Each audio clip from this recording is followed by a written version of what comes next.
Hare Krishna. Liberalism is not always inclusive.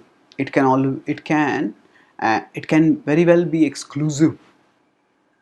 In today's intellectual ethos, liberals often occupy the high moral ground because they portray as if they are broad-minded and accommodating, whereas they portray that the conservatives are often narrow-minded and intolerant because the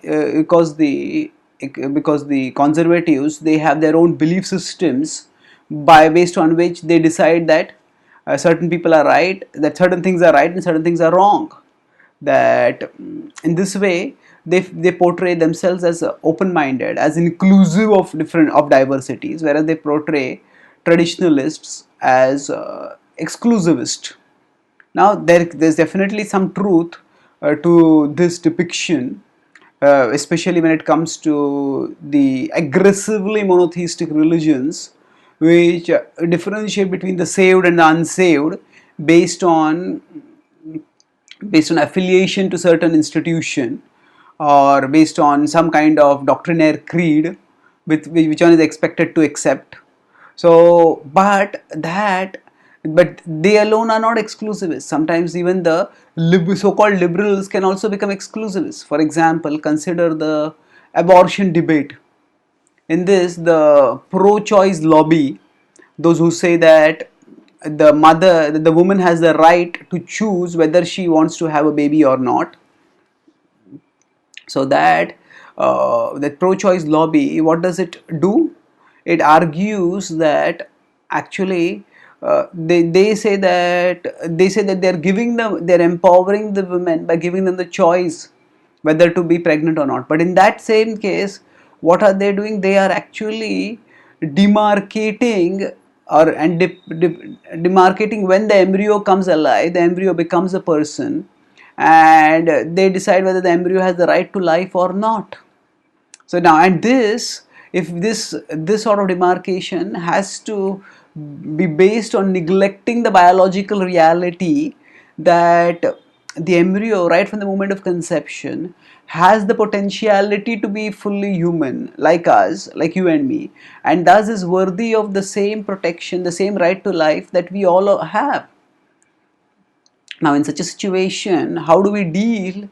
How is it decided when to be when the embryo gets the right to life? So it all becomes subjective. In some countries, it is said that the abortion can be done up till the fourth month. Somebody say till the eighth week.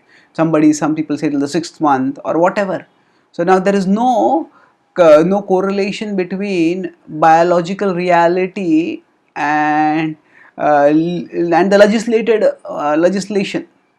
So it's just become subjective, and there are some reductionists who even go to the extreme of saying that even after the child is born, if the mother feels that I do not want to take care of this child, then the mother should be given the right to actually end the child's life. Now, most of us would feel and find this unconscionable, would feel deep revulsion at the thought of ending the life of a newborn baby.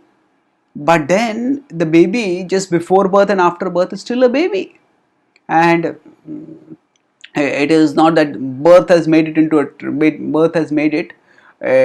dramatically different. That birth has only the only dramatic difference is the baby that was invisible has now become visible, and now with sonography and other technologies, the baby even in the womb can be visible very clearly. So the point is that this is actually intolerance, where the liberals are practicing intolerance by imposing their ideology that that the infant does not have life at a particular age, and is not worthy of the human right of a protection, unless it comes to meets a particular criteria which is subjective. So this way of equating, they sometimes differentiate between humanity and personhood. They say, yeah, the baby is human, but it is not a person.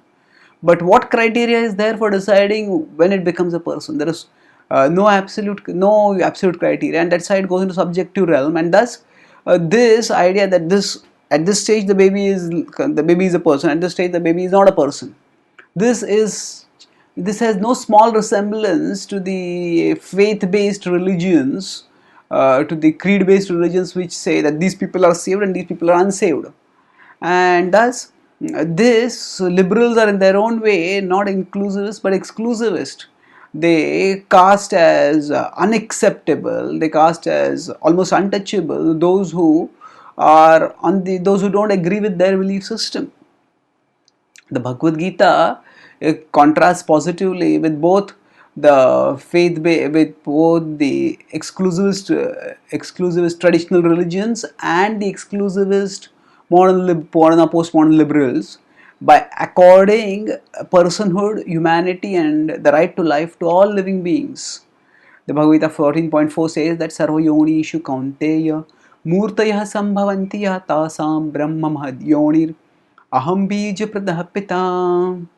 It says that Sarvayonishu Kaunteya, that all living beings Murtaya Sambhavantiyaha, that actually they are all living beings are meant to be are actually aham bij pratapita, that it is Krishna is giving the seed giving father of all living beings. That means all living beings come from God, and all living beings are in that sense they are persons, they're parts of God, they are persons as he is a person. And there is this truly democratic inclusivist vision of all living beings as persons worthy of life.